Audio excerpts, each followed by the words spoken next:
ایک خاتون تھی، حبشہ کی شاید ہوگی، کالے سیاہ رنگ کا ذکر آتا ہے حدیث پاک میں. وہ مسجد نبوی میں جھاڑو دیتی تھی، آقا علیہ السلام کی مسجد کی صفائی کرتی تھی. 2-3 دن گزرے نہیں دیکھا تو آقا علیہ السلام نے پوچھا وہ جو خاتون جھاڑو دیتی تھی وہ سیاہ فام وہ کہاں ہے؟ تو صحابہ کرام نے عرض کیا یا رسول اللہ، رات کا وقت تھا، اس کی ڈیتھ ہو گئی تھی، وفات پا گئی. تو آقا علیہ السلام خفا ہوئے، مجھے کیوں نہیں بتایا؟ عرض کیا یا رسول اللہ، آپ کے آرام کا وقت تھا، آپ کو تکلیف نہیں دی.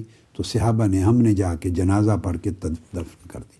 فرمایا نہیں، تمہیں کیا خبر، اس کا جنازہ میں نے خود پڑھنا تھا، لے چلو مجھے. آقا علیہ السلام نے صحابہ کرام کو لیا، اس کی قبر پر گئے اور قبر پہ جا کے آقا علیہ السلام نے نماز جنازہ پڑھائی. ہمارے لیے قبر پہ نماز جنازہ پڑھانا جائز نہیں ہے، مگر آقا علیہ السلام تو جو عمل فرمائے وہ شریعت بن جاتا ہے نا. تو استثنائی چیزیں ہوتی ہیں، آپ کی خصوصیات. اس کی قبر پہ جا کے آقا علیہ السلام نے جنازہ پڑھایا. ایک اور شخص کی ڈیتھ ہو گئی تھی، صحابہ کرام میں سے بعض نے اس کے بارے میں کوئی بات کی. آقا علیہ السلام نے فرمایا خبردار نہیں، تم نے نہیں دیکھا اس کی قبر سے نور دعاؤں کی طرح نکل رہا ہے. تو بیٹے بات یہ ہے، جو اللہ کی بارگاہ میں قبولیت اور درجہ، وہ ہمارے انتظامی اور تنظیمی عہدوں کے ساتھ جڑا ہوا نہیں ہے. اس کا کوئی دور دور تک کوئی تعلق نہیں. اصل صدق ہے، اخلاص ہے، نیت ہے، جو آقا علیہ السلام نے فرمایا. سب اعمال کی قبولیت کا مدار نیت پر ہے. اگر آپ کی نیت اس طرف قائم اور دائم ہے تو آپ میں کوئی کمی نہیں.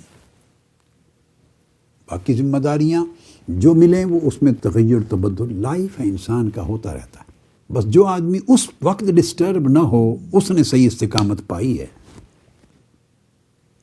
تو وہ کہتے ہیں بھی آپ اگر مصلی پر کھڑے ہیں، اللہ کے حضور سجدہ ریز ہو رہے ہیں، تلاوت کر رہے ہیں، طاعات بجا لا رہے ہیں، گناہ سے بچ رہے ہیں، یہ سارا کچھ اگر آپ کی زندگی میں ہے تو اور آپ کیا دلیل اور علامت یا سمبل مانگتے ہیں کہ اللہ کے ہاں قبول ہے یا نہیں؟ یہی قبولیت ہے، یہی قبولیت. یعنی اب خوشبو آ رہی ہے یا نہیں، اس سے کوئی تعلق نہیں ہے سونگھنے کا، کہ چونکہ آپ کو نہیں آ رہی تو خوشبو کی عطر کی دکان کا انکار کر دیں آپ.